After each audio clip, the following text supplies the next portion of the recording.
प्राकृतिक नियम, प्रकृति ने कोई बेईमानी नहीं किया। प्रकृति ने कोई हिंदू, मुसलमान, सिख, ईसाई को पैदा नहीं किया।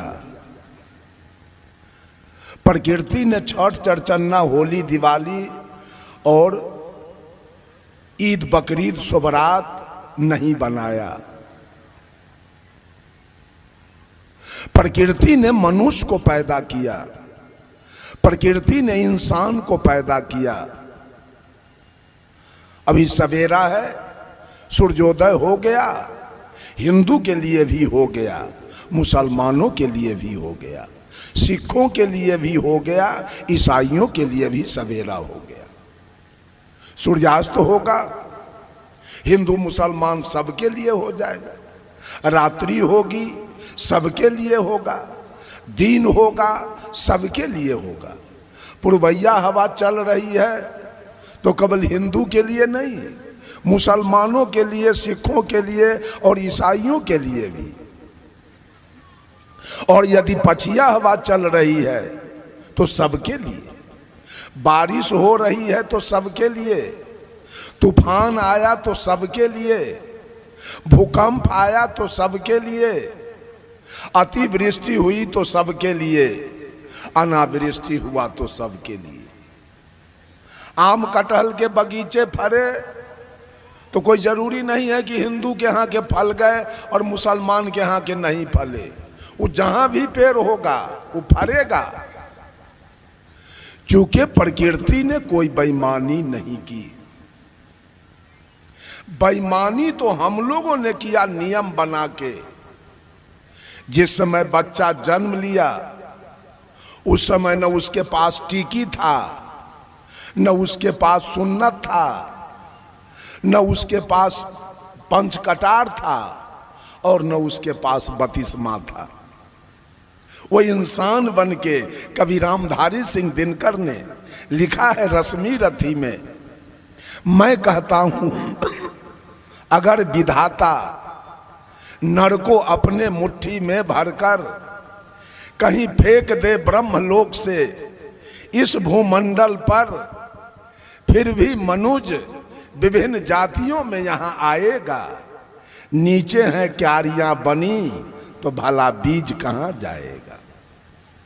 और सदगुरु कबीर कहते हैं, आए आए के देश से उतरे के घाट, हवा लगे यही देश के हो गए 12 बाट। साहब कबीर ने तो ब्राह्मणों से कहा, जो तू ब्राह्मण ब्राह्मणी के जाया तो और राह दह काहे ना आया। जिस रास्ते से वैश्य आया, शूद्र आया, उसी रास्ते से तुम भी क्यों आया। तुम्हारे लिए तो स्पेशल रास्ता अलग होना चाहिए, चूंकि तू ब्राह्मण था। और मुसलमानों से कहा, जो तू तुरुक तुर्कीनी के जाया तो पेट ही काहे न सुन्नत कराया। पेटे में तुम्हारा, माँ के पेट में तुम्हारा सुन्नत क्यों नहीं अल्लाह कर दिया कि यहाँ के झंझट फंसाए हो। एक दिन मेरा कार्यक्रम चल रहा था नेपाल में। जिला का नाम है रौतहट, वो रक्सौल के सामने है। गांव का नाम है सुंदरपुर। उस गांव में मुसलमान लोग अधिक हैं, बहुसंख्यक, हिंदू अल्पसंख्यक है। वहां 2-4 घर तेली, 2-4 घर रैदास और 2-4 घर ततमा, बस पूरा गांव मुसलमान है। पूरे पंडाल में मुसलमान लोग दाढ़ी वाले आके बैठ गए। मैंने पूछा, ऐ लोगों, इस पूरे ब्रह्मांड की रचना, धरती, आसमान, हवा, पानी, आग, सूर्य, चंद्रमा, तारा, मानव, पशु, पक्षी, कीड़ा मकोड़ा, पर्वत, पहाड़, नदी, समुद्र, ये सारे ब्रह्मांड की रचना किसने किया है। एक मौलवी उठा और कहा अल्लाह ने किया है। हम की वाह, तब तो ठीक है। अल्लाह ने जो पूरे ब्रह्मांड की रचना किया वो सही सही किया कि गड़बड़ हो गया? कहा कि नहीं, एकदम बिल्कुल सही सही सृष्टि अल्लाह ने कर दिया। हम कह दिए हमको तो लगता है अल्लाह से भारी भूल हो गई। कहा क्या हुआ? सब कुछ बनाया, थोड़ा सा लिंग का चमड़ा नहीं काटा, सुन्नत नहीं किया। अब वो अनहरा के औजार नहीं था कि दारू पी लेता भूल गया, वो तो वही जाना। बिगड़ गया हमरा पर मुसलमान सब। ये सनका है बाबा जी, हम सनकल हैं। सब कुछ भोला बाबा कर दिया, राम जी कर दिए, आ कहे कि जा करके वहीं टीकी रोप लेना। ये हमरा छुट्टी ना है, टीकी तू अपने से रोप लेना। अब मुसलमान को कहा कि हमरा छुट्टी ना है तो सुन्नत करा लेना वहीं। आ सिख से कहा कि तू जाके वहीं पंच कटार करा लेना। आ ईसाई से कहा जे तू बतिस्मा करा लेना। ये चारों नियम कौन बनाया? प्रकृति। जिस प्रकृति को हम परोक्ष रूप से परमात्मा कहते हैं, वो परमात्मा और प्रकृति सारा नियम बनाया क्या? प्रकृति ने कोई नियम में गड़बड़ी नहीं किया, कोई बेईमानी नहीं किया। अगर हिंदू के घर के, मुसलमान के घर के, सिख के घर के, ईसाई के घर के चारों लड़का को एक कोठली में बंद किया जाए और किसी अनजान आदमी से कहा जाए कि इसमें से मुसलमान वाला लड़का निकाल के ले आओ, 1 साल का वो चारों बच्चा है, ले आएगा कोई आदमी? नहीं लाएगा। क्यों? वो चारों लड़का भी इंसान है, न वो हिंदू है, न वो मुसलमान है, न वो सिख है और न वो ईसाई है। इंसान है, इंसान। प्रकृति इंसान को पैदा करती है।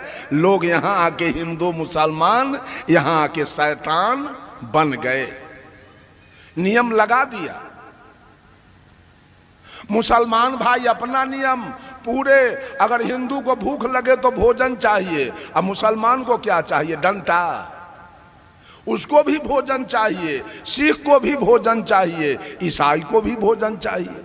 प्यास लगे तो हमको भी पानी चाहिए, मुसलमान को भी पानी चाहिए, सिख को भी पानी चाहिए और ईसाई को भी पानी चाहिए।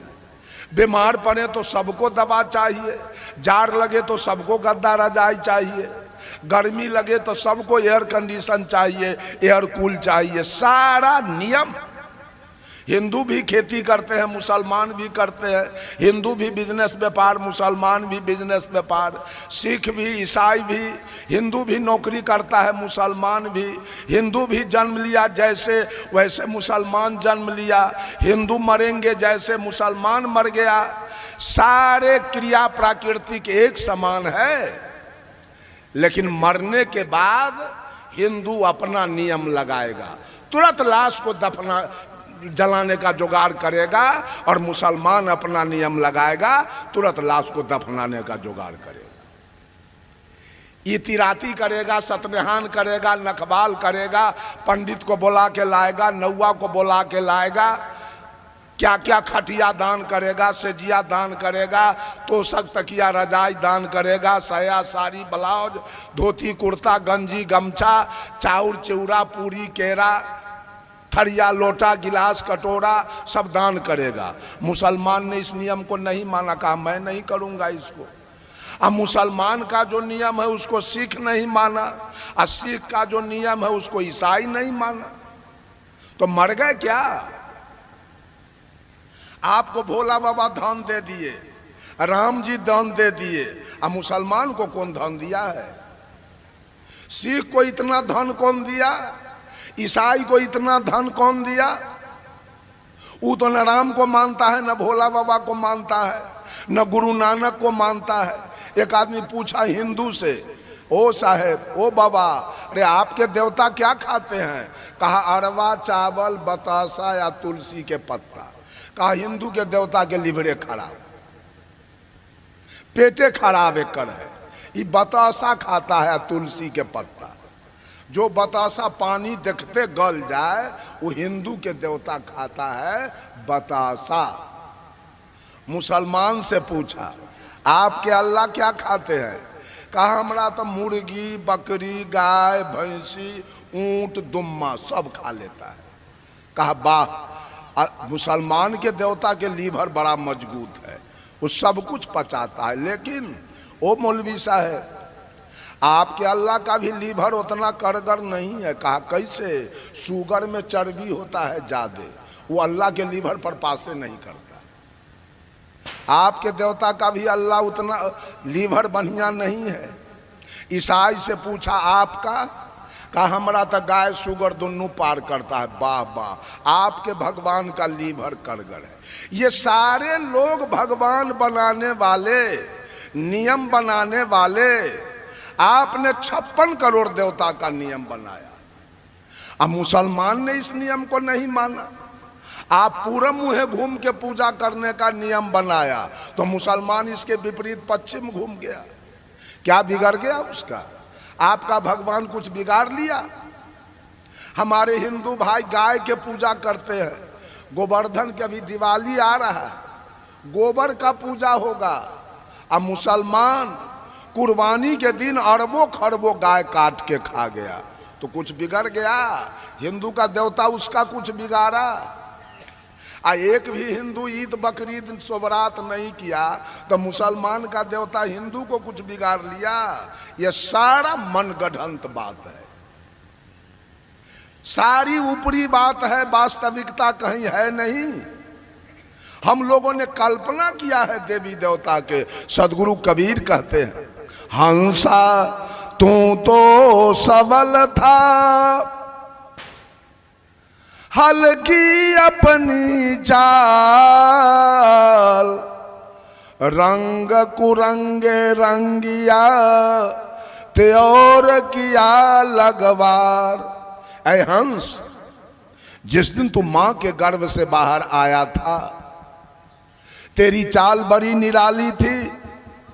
तुम्हारे अंदर कोई जातीयता की भावना नहीं थी, कोई सांप्रदायिकता की भावना नहीं थी, कोई ऊंच नीच की भावना नहीं थी, कोई छुआछूत की भावना नहीं थी। उस दिन तू लबरा लंपट बेईमान भी नहीं थे। उस दिन तू बीड़ी खैनी गांजा भांग तारी दारू मांस मछली भी नहीं खा रहे थे। उस दिन तुमको भगवान का भी जरूरी नहीं था। उस दिन तुमको मंदिर मस्जिद का भी जरूरी नहीं था। उस दिन तेरा विचार हंस के समान था। लेकिन ज्यों ज्यों शरीर का विकास हुआ, जवानी आई, आदमी बेहोश होता चला गया। बच्चा जन्म लिया वो होश में है, बेहोशी तो जवानी में आती है। जवानी आ गई, बीड़ी पीना शुरू कर दिया। जवानी आई, खैनी खाना शुरू कर दिया। जवानी आई, दारू पीना शुरू कर दिया। जवानी आई, चोरी करना, घूसखोरी करना शुरू किया। जवानी आई, बलात्कार करना शुरू किया। साहब कबीर कहते हैं, हंसा तू तो सबल था। जिस दिन तू आया था माँ के गर्भ से, उस दिन तुम्हारे अंदर सबलता थी। तू सबल था और हंस के समान तू था। लेकिन आज तुम्हारा चाल काक के समान हो गया। सारे लोग चाल बिगाड़ लिए हैं। रंग कुरंगे रंगिया। जब हम माँ के गर्भ से आए थे, रंग था अच्छा, सत दया धैर्यशील विचार का रंग था। लेकिन ज्यों ज्यों जवानी आई, रंग बदलता गया, असली रंग उतरता गया और नकली रंग चढ़ता गया। मेरे ऊपर चढ़ गया काम क्रोध लोभ मोह अहंकार का रंग। जब ये गलत रंग चढ़ा, तब हम दूध में पानी मिलाना शुरू किए हैं, तब हम आटा में चोकर मिलाना शुरू किए, तब हम चावल में कंकड़ मिलाना शुरू किए, तब हम घी में डलडा मिलाना शुरू किए, तब हम चोरी दलाली शुरू किए। और जब चोरी दलाली शुरू किए गलत काम, तो गलत काम करने वालों के ऊपर विपत्ति आएगी। गलत काम होगा तो विपत्ति आएगी कि नहीं आएगी? विपत्ति आएगी। गलत काम किए, आप पर मुकदमा हुआ, दरोगा जी आ गए, पकड़ के जेल में रख दिया, चाहे मारा। जिस समय डंटा चलेगी और जेल जाएंगे, उस समय भगवान का उद्घाटन होगा। भगवान तो उद्घाटित है मनुष्य के द्वारा। भगवान है कहाँ? लोगों ने उद्घाटन किया भगवान के। और जो जैसे जहां के लोग हैं वैसे वैसे भगवान का उद्घाटन कर दिया। बंधु, अमेरिका का भगवान अलग है, रूस का भगवान अलग है, चीन का भगवान अलग है, ऑस्ट्रेलिया का भगवान अलग है, जर्मन जापान का भगवान अलग है। ये तो मैं देश स्तर पर, महादेश स्तर पर कहा। राज्य स्तर पर आइए, मध्य प्रदेश का भगवान अलग है, राजस्थान का भगवान अलग है, उत्तर प्रदेश का भगवान अलग है, मध्य प्रदेश का और हरियाणा पंजाब का भगवान अलग है, और बिहार का भगवान, बिहार में वो छठी माई भगवान है जो उत्तर प्रदेश और बंगाल में कहीं नहीं है। राज्य स्तर पर भगवान को बांटा गया, जहां जहां के लोग जैसे थे वैसा उद्घाटन कर दिया। और राज्य स्तर पर क्या, जिला स्तर पर आइए, आपके कोसी बेल्ट में पूर्णिया, सहरसा, कटिहार, मधेपुरा, सुपौल के लोगों ने भगैत का उद्घाटन किया। भगैत करते हैं। चलिए हमारे इधर समस्तीपुर, मुजफ्फरपुर, वैशाली, सीतामढ़ी, शिवहर, मोतिहारी, बेतिया, छपरा, सिवान, कहाँ ही अगर भगैत मिल जाए तो 50 जूता हमारे माथे पर खींच दीजिएगा। इधर के लोगों ने भगैत का उद्घाटन किया और जिला के लोगों ने नहीं किया।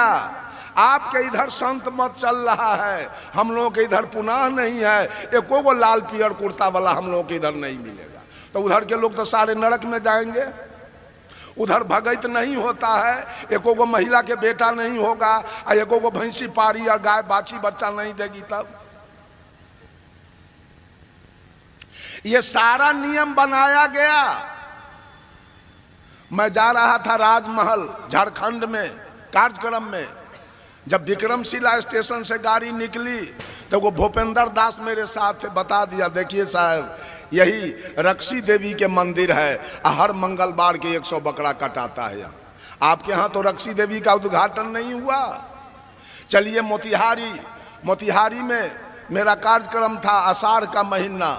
स्टेशन से मैं उतरा, टमटम भरा करके जा रहा था, बूंदाबांदी बारिश हो रही थी। टमटम पर बैठ के जा रहा था। एक पीपल के पेड़ के नीचे एक छोटा सा मंदिर था। टमटम वाला रोडे पर से उसको प्रणाम किया। हम कहे ये कौन भगवान है जिसको प्रणाम किए हो? कहा यह गुलडाक बाबा है। आप लोगों के इधर गुलडाक बाबा है तो सारे लोग नरक जाएंगे। गुलडाक बाबा यहाँ नहीं है।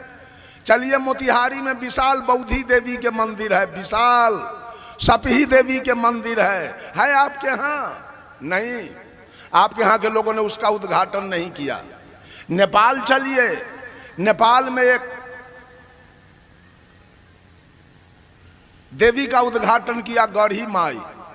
नेपाल में एक गढ़ी माई है, उस मंदिर के निकट में गया। 5 साल पर उसकी पूजा होती है गढ़ी माई के, और लगभग 2 लाख पारा कटाता है उस जगह, खून की नदी बहती है। वहाँ के कबीरपंथी लोगों ने कहा हमसे कि साहेब जब गढ़ी माई के पूजा निकट आती है तो हम लोग गांव छोड़ के निकल जाते हैं, 10 दिन के बाद गांव में आते हैं। हम कहा क्यों?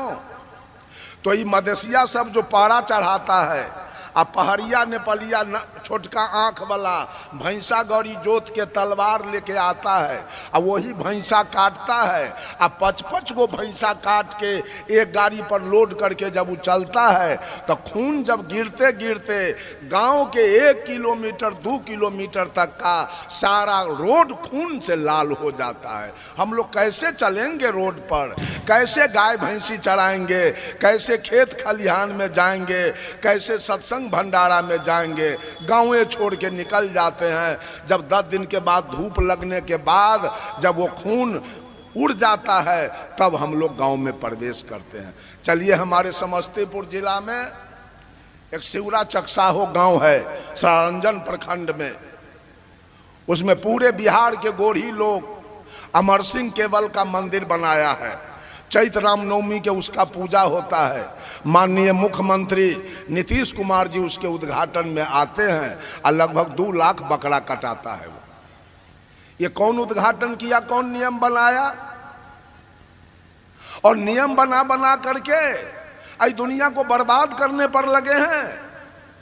रामानंदी ने अपना नियम अलग बना दिया, आर्य समाज वालों ने अपना नियम बनाया, गायत्री परिवार वालों ने अपना नियम बनाया, आनंद मार्गियों ने अपना नियम बनाया, संत मत वालों ने अपना नियम बनाया, आशुतोष जी महाराज ने अपना नियम बनाया, बाल जुगेश्वर जी ने अपना नियम बनाया, जय गुरुदेव जी ने अपना नियम बनाया, रामपाल जी ने अपना नियम बनाया, सतपाल जी ने अपना नियम बनाया, ठाकुर अनुकूल चंद्र जी ने अपना नियम बनाया, भगवान रजनीश ने अपना नियम बनाया, बाबा हरदेव सिंह जी ने अपना नियम बनाया,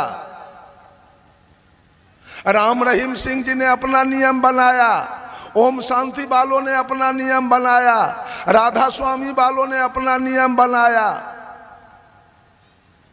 जैन वालों ने अपना नियम बनाया, बौद्ध वालों ने अपना नियम बनाया, ईसाई लोग अपना नियम बनाया, इस्लाम अपना नियम। कौन नियम अच्छा है जिससे हमारी मुक्ति हो जाए और हमारा कल्याण हो जाए? इतना झगड़ा ये गुरुआ लोग लगाया है। बंधुओं, साहेब कबीर ने कोई झगड़ा नहीं लगाया, कबीर का अपना कोई नियम नहीं है, अपना सदगुरु कबीर ने कोई नियम नहीं दिया, कोई पंथ नहीं बनाया, एक रास्ता निकाला है कबीर ने कि इस रास्ते पर चलो और सभी आदमी अपना कल्याण करो। कबीर का अपना कोई पर्सनल नियम नहीं है, कहीं जाना आना नहीं है, कुछ करना नहीं है।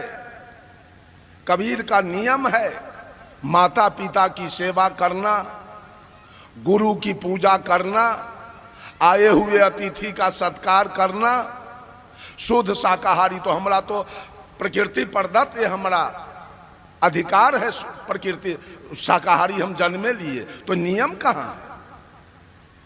मांसाहार तो थोपा गया, हम तो शुद्ध शाकाहारी हैं, मां के गर्भ से हम शाकाहारी पैदा लिए हैं, तो कोई नियम नहीं है। स्नान करना कोई नियम नहीं है, कपड़ा धोना कोई नियम नहीं है। साहेब कबीर तमाम लोगों को जोड़ने का काम किया। कहा हिंदू कहे मोहे राम प्यारा, तो रुक कहे रही माना, आपस में दो लर लर मुए, मरम काहू नहीं जाना।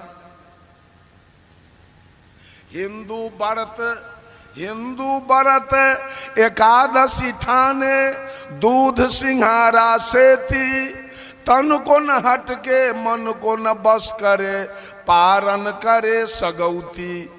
तू रुक रोजा निमाज गुजारे, बिस्मिल बांग पुकारे, इनको बिहिस्त कहाँ से होवे, जो साझे मुर्गी मारे। बंधुओं, राम के पूजने वाले को रहमान से बड़ी नफरत है, और करीम के पूजने वाले को कृष्ण से बहुत नफरत है। महादेव को पूजने वाले को मोहम्मद से बहुत नफरत है, और हजरत को पूजने वाले को हरि से बहुत नफरत है। ब्रह्मा के पूजने वाले को बिस्मिल्लाह से बहुत नफरत है, और मोहम्मद अली के मानने वाले को बजरंग बली से नफरत है। मक्का जाने वाले को मथुरा से नफरत है, और काबा जाने वाले को काशी से नफरत है, और गंगा नहाने वाले को जमजम से। सदगुरु कबीर ने कहा ये सारी धरती राग द्वेष की अग्नि में जल रही है, भजन कहीं नहीं है, भक्ति कहीं नहीं है, केवल जलन। सारे लोग ईर्ष्या की अग्नि में जल रहे हैं। अगर हिंदू को छोड़ दिया जाए तो मुसलमान के मस्जिद में ये शुगर फेंक देगा, अब मुसलमान को छोड़ा जाए तो हिंदू के मंदिर में गाय का रान फेंक देगा, अगर सिख को छोड़ा जाए तो ईसाई के गिरजाघर को ही बुलडोजर से ढा देगा, और ईसाई को छोड़ा जाए तो सिख के गुरुद्वारा में आग लगा के जला देगा। किधर है भगवान? बोलो बोलो, भगवान किधर है? चारों में कोई पटरी नहीं है और चारों चार रंग के पूजा कर रहा है, भगवान को मान रहा है। बात सत्य क्या है? रामायण महाभारत गीता सुख सागर वेद पुराण पढ़िए तो हिंदुत्व की बात है, हिंदू की बात हो रही है। कुरान जब्बुर इंजिल तोरेत पढ़िए तो इस्लाम की बात हो रही है। गुरु ग्रंथ पढ़िए तो सिखों की बात हो रही है, गुरु नानक की बात हो रही है। अब बाइबल पढ़िए तो ईसा मसीह की बात हो रही है, ईसाई की बात हो रही है। सारे पक्षपात में चल रहे हैं।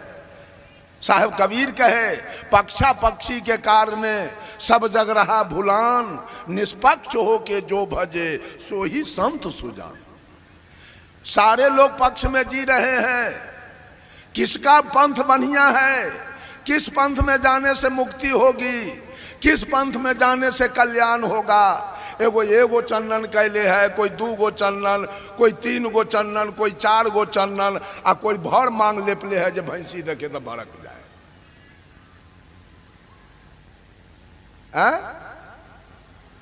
कौन ठीक है, कौन नियम बढ़िया है? ये सारा नियम बनाया गया कबीर का जो बीजक है। कबीर का बीजक वो न हिंदुत्व की बात करता है, न इस्लाम की बात करता है, न सिख की बात करता है, न ईसाई की बात करता है। वो इंसानियत की बात करता है कबीर का बीजक। जब माननीय प्रेसिडेंट अब्दुल कलाम आजाद कबीर जयंती के अवसर पर मगहर पधारे थे और सदगुरु कबीर का एक तरफ समाधि और दूसरे तरफ मजार देखकर ताज्जुब हो गया, उंगली दांत के निकट ले गए। ऐसा महापुरुष नहीं देखा जो हिंदू मुसलमान दोनों को जोड़ता हो। साहब कहे खोजे अल्लाह के नगरिया जन्म के फूहरी, जन्म के फूहरी हो जन्म के फूहरी, खोजे अल्लाह के नगरिया जन्म के फूहरी। 5 वक्त नमाज गुजारे राखे 300 रोजा, 5 वक्त नमाज गुजारे राखे 300 रोजा। घट के अंदर खुदा बसत है तिनको कभी न खोजा, घट में छाई है अंधियारिया जन्म के फूहरी, खोजे अल्लाह के नगरिया जन्म के फूहरी। कलमा पढ़े रहीम पुकारे दिल में रहम न लाई, कलमा पढ़े रहीम पुकारे दिल में रहम न लाई। घट के अंदर नूर बसत है तिनकर खबर न पाई, पर गए माया के लहरिया जन्म के फूहरी। सदगुरु कबीर कहते हैं अरे हाथ में हजरत कदम रसूले, नैन में नबी विराजे, हाथ में हजरत कदम रसूले, नैन में नबी विराजे। मन मक्का काया है कावा, सिर पर अनहद बाजे, खोल कर देखना केवरिया जन्म के फूहरी, खोजे अल्लाह के नगरिया जन्म के फूहरी। मुसलमानों से कहा और हिंदू से कहा राम के कहे जगत गति पावे, खार कहे मुख मीठा, अपावक कहे सो पाव जो डाहे, जल कहे तृषा बुझाई, भोजन कहे सो भूख जो भागे, तो दुनिया तरी जाई। बंधुओं, पक्षपात में पढ़कर, राग द्वेष में पढ़कर हम लोग जी रहे हैं। कहीं सही भजन भक्ति नहीं हो रही है। भजन भक्ति होने का मतलब है सदगुरु निष्पक्ष भाव से कह दिए रे बंदे कर ले आप निवेरा, कि छोड़ दो, राम का निवेरा हो गया है, कृष्ण का निवेरा हो गया, ब्रह्मा विष्णु महेश का निवेरा हो गया, बुद्ध महावीर कबीर का निवेरा हो गया, सीता सावित्री गायत्री अनसुईया मीरा का निवेरा हो गया। आज बारी आपकी आई है, आप तो अपना निवेरा कर लीजिए, झगड़ा खत्म।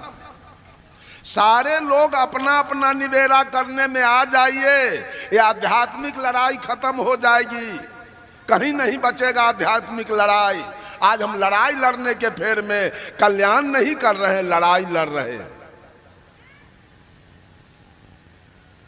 अपने मांस खाते हैं, 8 जाम करते हैं, अपने मछली खाते हैं और श्रीमद् भागवत कथा कहाते हैं, अपने दारू पीते हैं, हनुमान जी के पूजा करते हैं, अपने घूस लेते हैं, बैजनाथ धाम जाते हैं, चोरी करते हैं, वैष्णो देवी जाते हैं।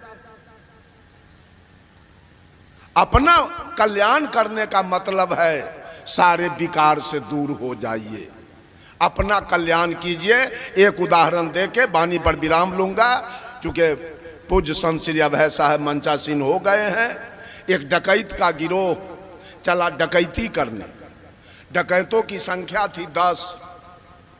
जब भादों का महीना, नदी भरी हुई थी और नदी में करंट भी बहुत था। 200 डकैत गए घाट पर पार करने के लिए। डकैतों का जो हेड था वो कहा, सुनो जी, नौका पर पार करोगे और डकैती में कोई गड़बड़ी हो गया, पुलिस आ गई, तब तो हम लोग पकड़ा जाएंगे और यही केवट गवाही दे देगा 11 बजे रात में यही लोग पार किया है, तो फंस जाएंगे। ऐसा करो, हम लोग नौका पर पार नहीं करें, चलो कुघाट पर और वहां हेल के हम लोग पार कर जाएंगे। चले गए 200 डकैत कुघाट पर, हेल के उस पार गए। डकैतों का जो हेड था मैनेजर कहा कि सब आदमी लाइन में खड़ा हो जाओ, हम गिन लेते हैं सब पार किया कि नहीं किया। पार गिन रहा है लाइन में खड़ा करके, 1 2 3 4 5 6 7 8 9। अब मैनेजर अपने को छोड़ दिया, नहीं गिना, तो कितना हुआ? 9। घर से चले थे 10। मैनेजर कहा इसका मतलब एक आदमी डूब गया। दूसरा डकैत कहा आपको गिनने नहीं आता है, हम गिन देते हैं, चलिए आइए लाइन में लगिए। लाइन में लगा के दूसरा डकैत वो भी 9 को गिना, अपने को छोड़ दिया तो उससे भी 9 को हुआ। सारा डकैत एक दूसरे को गिनते गया, अपने को छोड़ते गया तो 9 हुआ। अब कहा एक साथी तो डूब गया। अब उसकी पत्नी, उसके मम्मी पापा पूछेंगे हमारा पति कहाँ गया, मेरा बेटा कहाँ गया। अगर हम नहीं लाश दी देते हैं तो अपहरण का मुकदमा होगा, सारे लोग फंस जाएंगे।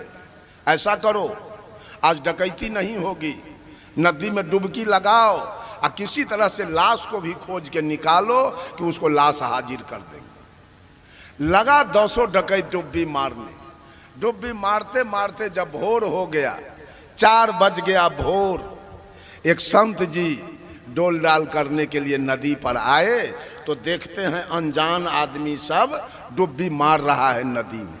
कहा गए आप लोग कहाँ के रहने वाले हो, ये भोरे भोर नदी में कहाँ से आ गए। कहा बाबा साधु से झूठ बोलना तो ठीक नहीं है, हम लोग डकैत हैं। अरे तो यहाँ क्या करते हो। कहा कि बाबा रात में नदी पार करने के समय एक साथी हमारा डूब गया, वो नहीं मिल रहा है, उसी को खोजते खोजते भोर हो गया। महात्मा जी पूछे थे घर से कितना चला था, तो 10। अभी कितना हो रहा है, तो 9। चलो लाइन में खड़ा हो जाओ। लाइन में खड़ा किया, महात्मा जी गिनती शुरू किया, 1 2 3 4 5 6 7 8 9 10। रेया भागा, 10 के 10 तो है ये। कहाँ तुम्हारा कोई आदमी डूबा है। जब 200 की गिनती हो गई, लदा गए डकैत। आपने घर का रास्ता डोरे, घर का रास्ता सब डकैत पकड़ लिया, चले गए अपना अपना घर। डकैत अपने घर कब गए। डकैत अपने घर कब गए, जब अपनी गिनती हो गई तो अपने घर चले गए, और जब तक अपनी गिनती नहीं हुई तब तक नदी में डुब्बी मारते रहे। वो डुब्बी मारने में सुख मिला कि दुख मिला। ठीक उसी प्रकार से आज मानव अपनी गिनती छोड़ दिया है, अपने बीड़ी पी रहा है, अपने सिगरेट पी रहा है, अपने गांजा पी रहा है, अपने भांग खा रहा है, अपने दारू पी रहा है, अपने तारी पी रहा है, अपने मांस खा रहा है, अपने दलाली खा रहा है, घूसखोरी कर रहा है, बेईमानी कर रहा है, हत्या और बलात्कार कर रहा है और मिलावटबाजी कर रहा है। हनुमान जी के पूजा कर रहा है। हनुमान जी के गिनने से आप अपने घर नहीं जाएंगे। अपना घर अगर चलना है, अपने घर में सुख होता है, पराये घर में दुख होता है।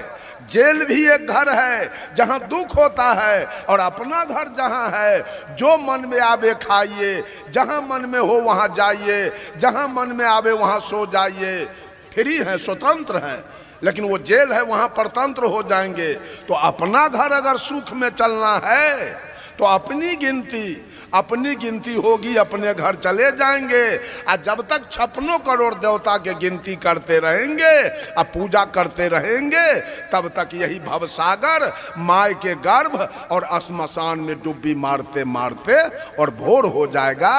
रास्ता नहीं मिलेगा, कल्याण नहीं हो सकता है। इन्हीं चंद शब्दों के साथ देता हूँ वाणी में विराम और तमाम लोगों को साहेब बंगी नमस्कार प्रणाम।